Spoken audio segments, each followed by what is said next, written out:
안녕하세요. 오늘은 제가 정말 오래 미뤄왔던 책 한 권을 드디어 읽고 왔습니다. 솔직히 말할게요. 저는 습관 관련 책을 별로 안 좋아했어요. 왜냐면 항상 비슷하거든요. 아침 5시에 일어나라. 운동해라. 일기 써라. 그 말 듣고 3일은 하죠. 그리고 끝이에요. 저도 그랬고 아마 여러분도 그런 경험 한 번쯤은 있으실 거예요.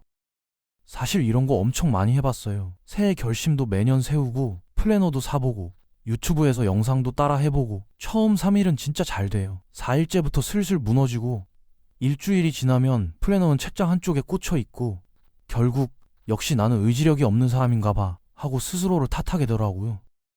그런데 어느 날 유튜브를 보다가 지인한테 추천을 받기도 하고 서점 베스트셀러 코너를 지나치다가 계속 이 책이 눈에 밟히는 거예요. 제목이 아토믹 헤빗, 제임스 클리어라는 작가가 쓴 책이에요. 결국 샀습니다. 그리고 읽었습니다. 그런데 읽으면서 계속 이런 생각이 들었어요. 아, 이래서 나는 계속 실패했구나. 이 책을 읽고 나서 든 가장 큰 감정은 위로였어요. 내가 게으른 게 아니었고 의지력이 없는 게 아니었고 그냥 방법을 몰랐던 거더라고요. 오늘 그 내용을 여러분과 함께 나눠보려고 해요. 습관을 바꾸고 싶은데 번번이 실패했던 분들, 의지력 문제인 줄 알았던 분들, 이 영상 끝까지 들어보세요. 생각이 좀 바뀔 거예요. 일부 작은 변화가 왜 강력한가? 이 책에서 가장 먼저 나오는 이야기가 있어요. 영국 자전거 국가대표팀 이야기예요. 2003년 데이브 브레일스포드라는 감독이 새로 부임했는데 이 팀은 100년 동안 올림픽 금메달을 딱 한 번밖에 못 땄던 팀이었어요. 근데 이 감독이 들어오고 5년 만에 베이징 올림픽에서 금메달을 무더기로 쓸어 담고 이후 투르 드 프랑스도 연속으로 우승하는 팀이 됩니다. 이 감독의 전략이 뭐였냐면요. 거창한 게 아니었어요. 그냥 모든 걸 1%씩만 개선하자는 거였어요. 자전거 타이어 그립, 안장의 높이, 선수들이 잠자는 베개의 소재까지 하나하나는 너무 작아서 별 의미 없어 보이지만 수백 개의 1%가 쌓이면 결과가 완전히 달라진다는 거죠. 이 책의 핵심 메시지가 바로 여기서 출발해요. 매일 1%씩 나아지면 1년 뒤 37배가 된다. 반대로 매일 1%씩 나빠지면 1년 뒤 거의 0에 가까워진다. 이게 수학적으로 계산한 수치인데요. 처음엔 그냥 그런가 보다 하고 읽었는데 생각할수록 엄청난 말이에요. 매일 1%는 거의 느껴지지도 않아요. 근데 그게 1년, 2년, 3년 쌓이면 완전히 다른 사람이 되어 있는 거예요. 반대로 생각해보면 더 무섭기도 해요. 매일 조금씩 나쁜 습관을 쌓아가는 사람도 하루하루는 별 차이를 못 느끼거든요. 그런데 어느 순간 돌아보면 건강이 망가져 있거나 관계가 엉망이 되어 있거나 그게 다 1%가 쌓인 결과인 거예요. 그러면 여기서 이런 의문이 생길 수 있어요. 그러면 목표를 크게 잡으면 안 되는 건가? 작가는 목표 자체가 나쁜 게 아니라고 해요. 다만 목표만으로는 행동이 안 바뀐다는 거예요. 이게 무슨 말이냐면 마라톤 대회를 완주하겠다는 목표를 세운 사람이 100명 있다면 완주한 사람도 있고 포기한 사람도 있잖아요. 같은 목표인데 결과가 다른 거예요. 차이가 뭐냐? 매일 반복하는 시스템이 있느냐 없느냐의 차이예요. 목표는 방향을 알려주는 나침반이에요. 근데 실제로 걸어가게 해주는 건 매일의 습관, 즉 시스템이라는 거예요. 그래서 작가는 이렇게 말해요. 목표를 이기는 건 목표가 아니라 시스템이다. 이 정체성이 먼저다. 이 부분이 저한테 제일 인상적이었어요.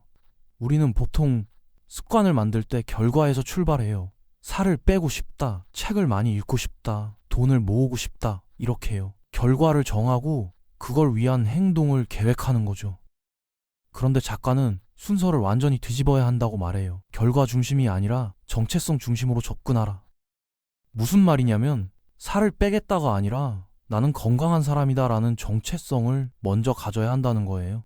책을 많이 읽겠다가 아니라 나는 독서하는 사람이다로요. 정체성이 먼저 바뀌면 그 정체성에 맞는 행동을 자연스럽게 하게 된다는 거죠. 예를 들어볼게요. 누군가 담배를 권했을 때 나 지금 금연 중이야 라고 말하는 사람이랑 나는 흡연자가 아니야 라고 말하는 사람, 느낌이 다르죠? 전자는 지금 억지로 참고 있는 상태예요. 언제든 다시 피울 수 있는 사람이에요.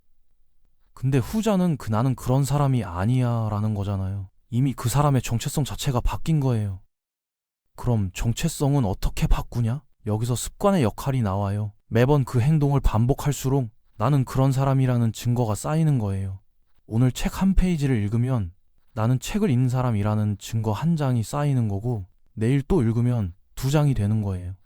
그 증거가 쌓일수록 나는 복서하는 사랑이라는 정체성이 단단해지고 그 정체성이 단단해질수록 행동이 더 자연스러워져요. 반대로 자기가 세운 목표와 다른 행동을 반복할수록 나는 나를 못 믿는 사람이 되는 거예요. 나는 왜 이럴까 하는 생각이 반복되면서 스스로에 대한 신뢰가 무너지는 거죠. 그래서 작가는 이렇게 말해요. 습관의 목표는 결과를 얻는 게 아니라 내가 어떤 사람인지를 증명하는 것이다. 이 말을 처음 읽었을 때 잠깐 멈추게 됐어요. 그동안 저는 습관을 무언가를 이루기 위한 수단으로만 봤거든요. 근데 사실 습관은 나라는 사람을 만들어가는 과정이었던 거예요. 3부, 습관이 만들어지는 구조, 4단계 법칙. 이 책의 가장 실용적인 부분이에요. 작가는 모든 습관이 4단계로 이루어진다고 말해요. 신호, 발망, 반응, 보상, 이 4단계가 계속 순환하면서 습관이 형성되는 거예요. 하나씩 설명해 볼게요. 첫 번째, 신호. 습관을 시작하게 만드는 방아쇠예요. 핸드폰 알림 소리가 나면 자동으로 핸드폰을 집어드는 것처럼요. 어떤 상황, 어떤 장소, 어떤 시간, 어떤 냄새가 특정 행동을 유발하는 거죠. 커피숍에 들어서면 커피를 마시고 싶어지는 것도 신호가 작동하는 거예요. 두 번째, 열망, 그 행동을 하고 싶은 욕구예요. 유튜브 알림이 뜨면 재밌겠다는 느낌이 드는 것처럼요. 중요한 건 이 열망이 없으면 행동 자체가 일어나지 않는다는 거예요. 뇌는 행동 자체를 원하는 게 아니라 그 행동이 가져다줄 상태의 변화를 원하는 거예요. 세 번째, 반응. 실제로 행동하는 것 자체예요. 영상을 클릭하고 시청하는 것처럼요. 이 반응이 일어나는 건 행동의 마찰이 얼마나 적은지에 따라 달라져요. 핸드폰이 손 닿는 곳에 있으면 집어들기 쉽고 서랍 안에 있으면 덜 집어들게 되잖아요. 네 번째, 보상. 행동 후에 얻는 만족감이에요. 재밌는 영상을 보고 나서 느끼는 기분 좋음. 이 보상이 있어야 뇌가 이 행동 또 해야겠다고 기억해요. 그리고 보상이 강할수록 다음에 같은 신호를 만났을 때 더 강하게 반응하게 되고요. 그러면 좋은 습관은 어떻게 만들고 나쁜 습관은 어떻게 없애냐? 작가는 아주 단순한 4가지 원칙을 줘요. 좋은 습관을 만들고 싶다면 신호를 뚜렷하게, 열망을 매력적으로, 행동을 쉽게, 보상을 만족스럽게 만들어라. 나쁜 습관을 없애고 싶다면 반대로 신호를 안 보이게, 열망을 매력 없게, 행동을 어렵게, 보상을 불만족스럽게 만들면 돼요. 이걸 실생활에 적용해 보면요. 핸드폰을 덜 보고 싶다면 핸드폰을 눈에 안 보이는 서랍에 넣어두세요. 신호 자체를 없애는 거예요. 이거 생각보다 엄청 효과 있어요. 눈에 보이지 않으면 생각 자체가 줄어들거든요. 야식을 안 먹고 싶다면 제 야식 재료를 아예 두지 마세요. 라면이 없으면 끓일 수가 없잖아요. 행동 자체를 어렵게 만드는 거예요. 반대로 운동 습관을 만들고 싶다면 운동복을 침대 옆에 미리 꺼내주세요. 아침에 일어나면 바로 보이게요. 신호를 뚜렷하게 만드는 거죠. 그리고 운동 후에 스스로 뭔가 보상을 주는 것도 도움이 돼요. 좋아하는 음악 플레이리스트는 운동할 때만 듣는다든지요. 독서 습관을 들이고 싶다면 책을 항상 눈에 잘 보이는 곳에 두세요. 식탁 위라든지 소파 팔걸이 위라든지요. 그리고 핸드폰 충전기를 침실 밖으로 옮겨서 잠자기 전에 핸드폰 대신 책을 들게끔 환경을 바꾸는 거예요. 이 구조를 이해하고 나면 내가 왜 특정 나쁜 행동을 자꾸 반복하는지, 왜 좋은 습관이 안 만들어지는지가 보여요. 의지력이 약한 게 아니라 그냥 신호와 보상의 구조가 나쁜 습관 쪽으로 세팅되어 있었던 거예요. 4부, 습관을 쉽게 만드는 실전 전략들. 이 책에 정말 실용적인 전략들이 많이 나오는데 그 중에 제가 제일 마음에 들었던 것들만 골라서 얘기해 볼게요. 첫 번째, 2분 규칙. 새로운 습관을 시작할 때 딱 2분짜리로 시작하라는 거예요. 매일 책 읽기를 시작하고 싶다면 매일 책 2분 읽기로 시작하는 거예요. 매일 운동하기라면 운동복 갈아입고 매트 깔기로 시작하는 거고요. 이게 너무 쉬워 보여서 의미 없어 보이죠? 근데 포인트가 뭐냐면 시작한 것 자체가 습관이 되는 거예요. 일단 운동복을 입으면 대부분 그냥 운동을 하게 돼요. 2분 읽기가 어느 순간 20분이 되고 있고요. 진짜 중요한 건 완벽하게 하는 게 아니라 매일 그 행동 앞에 나타나는 것, 즉 시작하는 것 자체예요. 반대로 생각해보면 이해가 쉬워요. 헬스장을 등록하고 오늘은 무조건 2시간 해야지 하다가 피곤하면 아예 안 가게 되잖아요. 그냥 오늘은 10분만 하자고 생각하면 더 자주 가게 되고 가다 보면 어느 순간 더 오래 있게 되거든요. 완벽하게 하려다 아예 안 하는 것보다 조금이라도 하는 게 훨씬 낫다는 거예요. 두 번째, 습관 묶기. 이미 하고 있는 습관에 새 습관을 비추는 방법이에요. 아침 커피를 마실 때 영어 단어 5개를 본다. 양치질 후에 스트레칭 1분을 한다. 점심 먹고 나서 산책 5분을 한다. 이런 식으로요. 이미 매일 하는 행동을 신호로 활용하는 거예요. 기존에 있는 습관이 새 습관의 방아쇠가 되는 거죠. 이 방법이 좋은 이유가 새로운 신호를 만들 필요가 없어요. 이미 매일 하고 있는 행동이 신호가 되니까요. 세 번째, 환경 설계. 작가가 정말 강조하는 부분인데요. 의지력에 기대지 말고 환경을 바꾸라는 거예요. 의지력은 한정된 자원이에요. 하루 종일 유혹을 이겨내다 보면 결국 어느 순간 무너지게 되어 있어요. 근데 환경 자체를 바꿔버리면 유혹 자체가 줄어들어요. 건강한 음식을 먹고 싶다면 과자를 안 보이는 곳에 두고 과일을 눈에 잘 띄는 곳에 두세요. 물을 더 마시고 싶다면 책상 위에 물병을 항상 올려두세요. 아침에 스마트폰을 안 보고 싶다면 충전기를 침실 밖에 두세요. 자기 자신을 설득하는 것보다 환경 자체를 세팅하는 게 훨씬 강력해요. 의지력 좋은 사람이 성공하는 게 아니라 유혹이 적은 환경에 있는 사람이 성공하는 거라는 말이 이 책에 나오는데 읽으면서 정말 맞는 말이다 싶었어요. 네 번째, 습관 추적. 책에서 습관을 달력에 체크하거나 기록하는 방법도 나와요. 오늘 했으면 동그라미, 안 했으면 X. 단순한데 효과가 있어요. 왜냐하면 연속으로 동그라미가 쌓이면 그걸 끊고 싶지 않은 마음이 생기거든요. 근데 작가가 여기서 중요한 말을 해요. 연속이 끊겼다고 해서 포기하지 마라. 2번 연속으로 빠지지 않는 거지 목표라고요.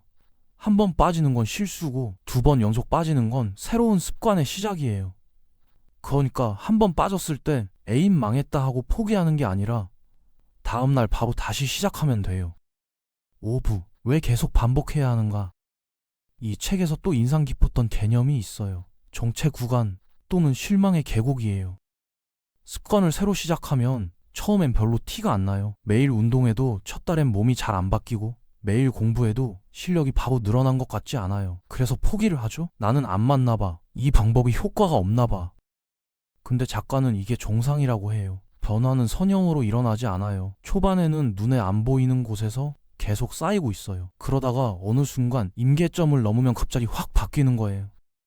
작가가 얼음을 녹이는 비유를 써요. 방 온도가 영하 10도에 시작해서 서서히 올라가요. 영하 8도, 영하 5도, 영하 3도, 영하 1도. 여전히 얼음이에요. 아무것도 변한 것처럼 안 보이죠. 근데 0도를 넘는 순간 비로소 얼음이 녹기 시작해요. 0도 내 노력들이 헛된 게 아니에요. 다 쌓이고 있었던 거예요. 보이지 않았을 뿐이지요. 외국어 공부도 비슷해요. 처음 6개월 동안은 원어민이 하는 말이 하나도 들리지 않아요. 그러다 어느 날 갑자기 문장이 들리기 시작하는 거예요. 그 6개월이 낭비된 시간이 아니에요. 뇌가 조용히 소리를 학습하고 있었던 거거든요. 포기하는 사람들은 대부분 이 정체 구간에서 포기해요. 변화가 눈에 보이기 직전에요. 그리고 포기하고 나서야 뒤늦게 조금만 더 했으면 됐을 텐데 하고 후회하는 거죠. 그래서 작가는 말해요. 결과가 나올 때까지 기다릴 줄 아는 것 자체가 실력이다. 그리고 또 이런 말도 해요. 습관을 만들 때 즉각적인 보상을 기대하지 마라. 나쁜 습관이 끊기 어려운 이유 중 하나가 나쁜 습관은 즉각적인 보상이 있거든요. 과자를 먹으면 당장 맛있어요. 넷플릭스를 보면 당장 재밌어요. 근데 좋은 습관은 보상이 나중에 와요. 운동하면 당장은 힘들고 독서하면 당장은 지루할 수 있어요. 그러니까 좋은 습관을 유지하려면 그 과정 자체에서 뭔가 즉각적인 보상을 찾거나 만들어줘야 해요. 운동하고 나서 느끼는 상쾌함에 집중한다든지 독서 후 읽은 양을 기록하면서 성취감을 느낀다든지 하는 식으로요. 6부 황금률, 지루함을 이기는 법. 이 부분은 제가 읽으면서 이런 내용도 있구나 했던 파트예요. 습관을 오래 유지하는 사람들의 비결에 관한 이야기예요. 많은 사람들이 동기부여가 부족해서 습관이 무너진다고 생각해요. 작가는 동기부여보다 더 큰 적이 있다고 해요. 그게 바로 지루함이에요. 처음 운동을 시작하면 설레잖아요. 새로운 걸 배우는 것 자체가 재미있고 조금씩 나아지는 게 느껴지니까요. 근데 몇 달이 지나면요? 루틴이 익숙해지고 매일 똑같은 걸 반복하다 보면 어느 순간 지루해지기 시작해요. 그때가 진짜 위기예요. 동기부여가 없어서 무너지는 게 아니라 지루해서 무너지는 거예요. 작가는 이걸 어떻게 극복하냐고요? 완벽한 도전의 법칙이라는 개념을 얘기해요. 사람이 가장 집중하고 즐거울 때는 너무 쉽지도 너무 어렵지도 않을 때래요. 딱 현재 실력보다 조금 위에 도전을 할 때요. 그래서 습관도 어느 정도 익숙해지면 살짝 난이도를 높여줘야 해요. 운동 강도를 조금씩 올린다든지 독서량을 조금씩 늘린다든지 하는 식으로요. 그리고 작가가 아주 중요한 말을 해요. 프로와 아마추어의 차이는 기분이 좋을 때도 나쁠 때도 동기부여가 없을 때도 그냥 한다는 것이다. 최고의 운동선수들도 연습이 지루할 때가 있어요. 근데 그냥 해요. 습관이 되어 있으니까요. 그게 프로예요. 우리가 목표로 해야 할 것도 그거예요. 동기부여가 넘칠 때만 하는 게 아니라 아무 감흥이 없을 때도 그냥 하는 상태. 그게 진짜 습관이 자리 잡은 거예요. 마무리 감상평. 자, 이렇게 아토믹 헤빗을 쭉 살펴봤는데요. 솔직한 감상을 말씀드리면 이 책이 완전히 새로운 정보를 주는 책은 아니에요. 좋은 습관 만들어라. 작은 것부터 시작해라. 이런 말은 사실 다들 알고 있잖아요. 근데 이 책이 다른 점은 왜 우리가 습관을 못 만드는지를 구조적으로 설명해 준다는 거예요. 신호, 열망, 반응, 보상이라는 구조로요. 그 구조를 이해하고 나면 나쁜 습관이 왜 끊기 어려운지, 좋은 습관이 왜 안 만들어지는지가 보여요. 그리고 그걸 바꾸는 것도 의지력이 아니라 환경 설계와 시스템으로 해결할 수 있다는 걸 알게 되고요. 그게 저한테는 굉장히 위로가 됐어요. 아, 내가 나쁜 사람이어서 실패한 게 아니구나. 방법이 없었던 거구나. 이 책을 읽고 나서 스스로를 탓하는 마음이 많이 줄었어요. 한 가지 아쉬운 점을 꼽자면 이 책의 전략들이 주로 개인적 성취와 생산성에 초점이 맞춰져 있어서 관계라든지 감정적인 습관 같은 영역은 좀 덜 다룬 느낌이 있었어요. 그리고 솔직히 중반부쯤 가면 내용이 좀 반복되는 느낌도 있어요. 앞에서 한 얘기를 다른 예시로 또 설명하는 구간들이 있어서 그 부분에서 살짝 지루하긴 했어요. 그래도 전체적으로는 정말 추천하고 싶은 책이에요. 특히 뭔가 꾸준히 하고 싶은 게 있는데 번번이 못하는 분들, 작심삼일이 반복되는 분들, 스스로에게 의지력이 없다고 자책해왔던 분들한테요. 오늘 제가 얘기한 내용 중에 딱 하나만 가져가신다면 저는 이걸 드리고 싶어요. 정체성부터 바꾸세요. 무엇을 하겠다고 결심하기 전에 나는 어떤 사람이 되고 싶은지를 먼저 정하세요. 그리고 그 사람이 하는 행동을 아주 작게 딱 2분짜리로 오늘부터 시작해 보세요. 결과는 나중에 와도 돼요. 중요한 건 오늘 내가 되고 싶은 사람처럼 한번 행동하는 거예요. 오늘 영상이 도움이 되셨다면 좋겠고요. 아토믹 헤빗 한번 직접 읽어보시는 것도 강력하게 추천드려요. 들어주셔서 감사합니다.